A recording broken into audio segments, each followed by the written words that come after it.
Vá. Olha aí. Nosso amigo Zé Pequeno. Pescador aqui de Coremas. Como é que ele joga o chia daqui de Corema.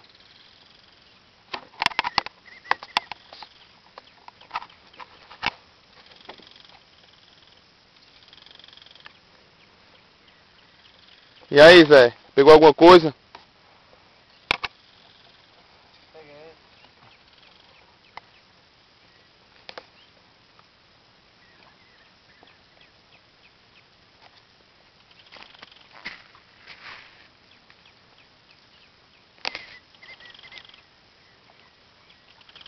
Fica pra perto, pra fumar bem direito.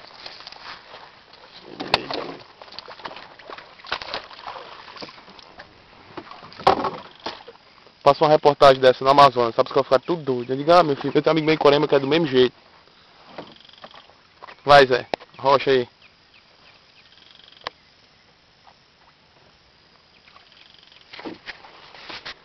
Que nada é esse, Zé, que tá pescando? É o 0,55. 0,55. Mostra aí. Mostra aí o chia como é. Na sua mão.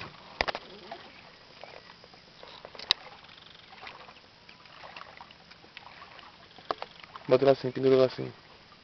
Sim. Solta. Bota bem pra aqui, pra perto da mata.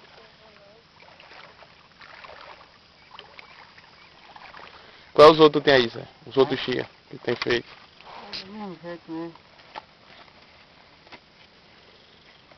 Cadê o teu, Zé? Cadê o teu?